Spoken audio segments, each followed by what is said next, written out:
అమ్మవారు తపస్సు చేసి పచ్చయ్యమ్మన్న పేరుతో ఆ అరుణగిరి యందు వెలసి ఈశాన్యలింగానికి వెళ్ళేటప్పుడు బస్ స్టాండ్కి వచ్చే రెండో వైపు రోడ్లోకి వస్తున్నప్పుడు పచ్చయ్యమ్మన్ గుడి కనబడుతుంది.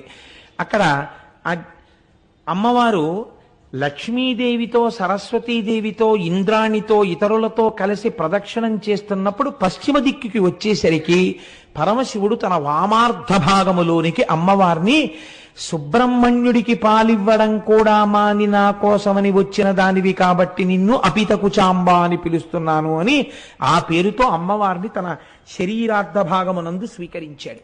కాబట్టి అమ్మవారు ఆ పేరుతో అర్చన చేయబడుతుంటుంది. అక్కడ చిత్రం ఏమిటో తెలుసా అండి? కావ్యకంఠ గణపతి ముని ఉమాసహస్రం చెయ్యాలనుకున్నారు.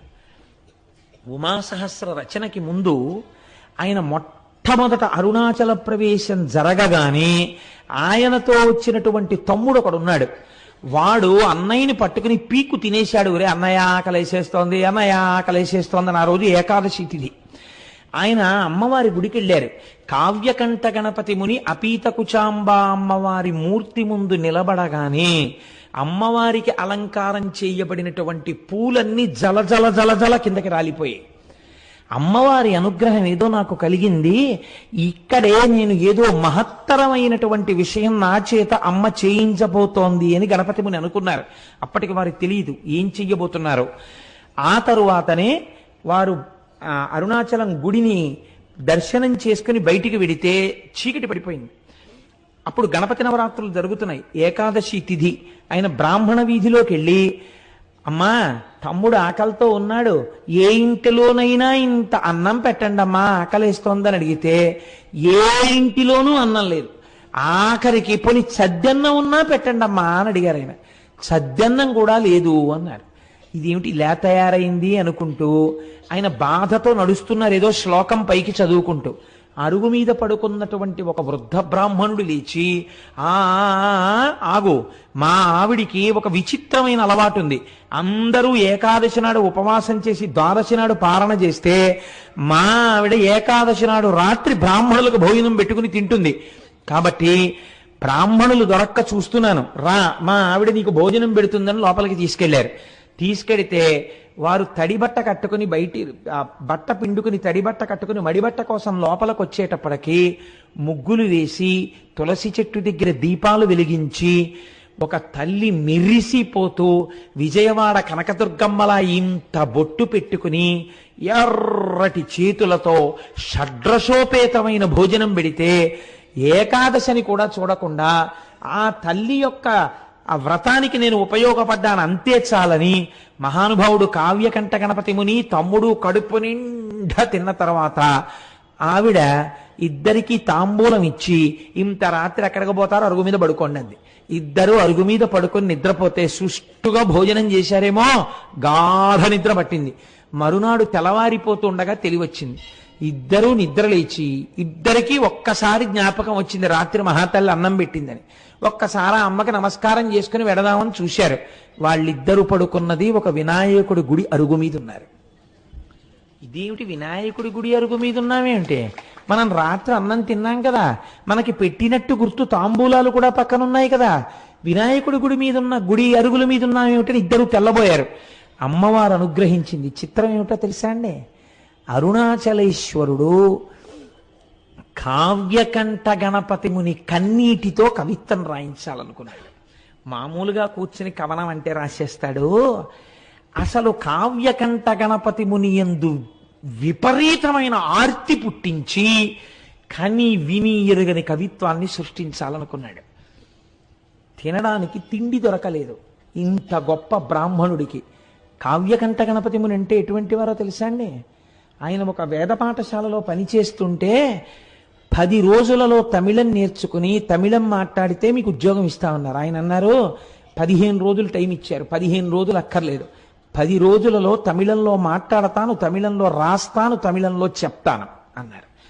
10 రోజులైన తర్వాత ఆయన మాట్లాడిన తమిళానికి ఆయన రాసిన తమిళానికి ప్రధానోపాధ్యాయులు ఆశ్చర్యపోయారు. ఇలాంటి తమిళం మనకు ఎవరికీ రాదని. అంతటి మహాపండితుడు ఆయన. ఒకసారి చెన్నైలో కూర్చుని సంస్కృతంలో ప్రసంగాలు చేస్తుంటే కాలేజీ స్టూడెంట్స్ వచ్చి పరిహాసం చేశారు. ఈ వెర్రి బ్రాహ్మడికి ఏం తెలుసు, సంస్కృతంలో మాట్లాడతాడు. షేక్స్పియర్ డ్రామాస్ ఎలా ఉంటాయో ఈయనకి ఏం తెలుసు, మ్యాక్బత్ నాటకం ఈయన ఎలా ఉంటుందో అని. అంటే ఆయన అన్నారు, ఈ మాటలు చెప్పిన పిల్లవాడిని వేదిక మీదకి పిలుస్తున్నానన్నారు.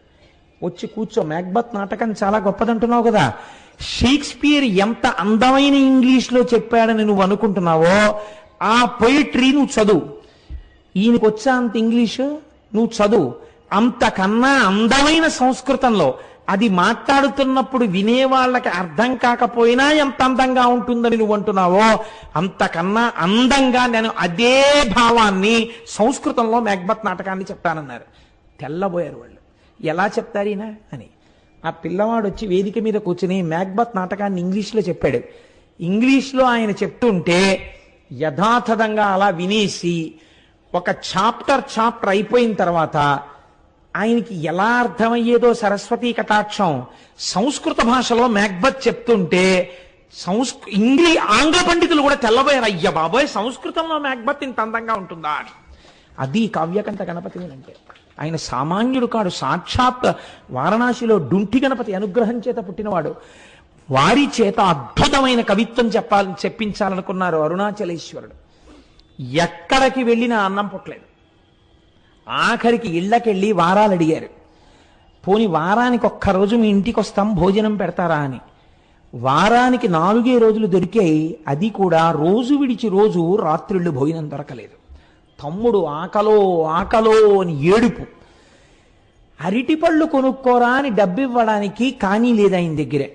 ఇంత బాధలో ఉంటూ ఆకలి కడుపు మండిపోతుంటే ఈ బాధతో నేను ఎవరినడగనయ్యా, అన్నం లోకానికి అన్నం పెట్టే అన్నపూర్ణ భర్త ఎందుకు ఇలా బాధ పెడుతున్నావు, నా కడుపుకి అన్నం పెట్టవా అని రోజు ఓ శ్లోకం రాసేవారు ఆయన. రాసి అరుణాచలేశ్వరుడి దేవాలయం ముందు నించుని గట్టిగా శ్లోకం చెప్పేవారు.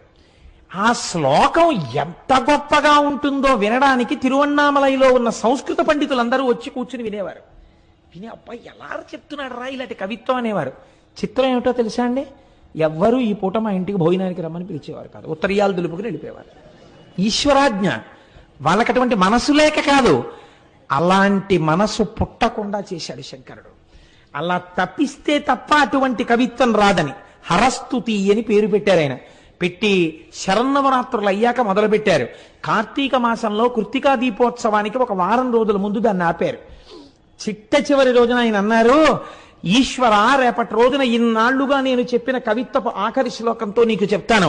అన్నం పుట్టిందా? పుట్టింది. పుట్టకపోతే నన్ను ఇలా ఉంచాలని నువ్వు అనుకుంటున్నానని కళ్ళంబట నీళ్లు వరదలై కారుతుండగా ఏడుస్తూ ఆ శ్లోకాలు చెప్పారు.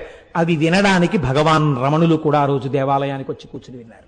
అండి, ఎప్పుడు ఎక్కడా నిలబడనటువంటి వారు తాను బ్రహ్మజ్ఞానినని తెలిసిపోతుందని ఒక పిచ్చివాళ్లా తిరిగే శేషాద్రి స్వామి గుళ్ళోకి వచ్చి కూర్చుని అరుగెక్కి కూర్చుని విన్నారు ఆ రోజున ఆ కవిత్వాన్ని. ఇటువంటి బ్రహ్మజ్ఞానులు శ్రోతలై ఉండగా కన్నులంబట నీరు కారిపోతూ ఆ హరవిలాసాన్ని ఆయన శ్లోకాలన్నింటినీ చెప్పారు. చెప్పి ఏడిస్తే ఆఖరి శ్లోకం అయిపోగానే ఊళ్ళో ఉన్న పెద్దలందరూ వచ్చి ఆయన కాళ్ళ మీద పడిపోయి మహానుభావ, మీరు మా ఊరు విడిచిపెట్టి వెళ్ళడానికి వీల్లేదు, మా ఊళ్ళో ఉన్న సంస్కృత పాఠశాలలో మీకు అధ్యాపక వృత్తిని ఇస్తున్నాం, మీరు హాయిగా ఇక్కడుండి గొప్ప జీతం ఇస్తాం, మీరు వంట చేసుకోకండి, మా ఇంటికి రండి అంటే మా ఇంటికి రండి అని వీళ్ళకి పిలిచి భోజనాలు పెట్టేవారు. ఇటువంటి కవిత్వం మళ్ళీ రాదు, ఇటువంటి మహాపురుషుడు పుట్టడనేమో.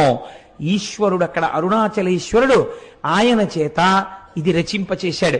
2, అదే కావ్యకంఠ గణపతి ముని మామిడి గుహ అని ఒక గుహ ఉంది. ఆ గుహలో కూర్చుని ఉమాసహస్రం రాస్తున్నారు. ఉమాసహస్రం రాస్తున్నప్పుడు ఆయన ప్రతిజ్ఞ చేశారు, ఇన్ని రోజులలో నేను ఇది పూర్తి చేసేస్తాను అని. ఇంకొక 2-3 రోజుల్లో పూర్తి చెయ్యాలి, 1000 శ్లోకాలు పూర్తి చెయ్యాలి. ఈలోగా వేలు మీద గోరు చుట్టు పుట్టింది.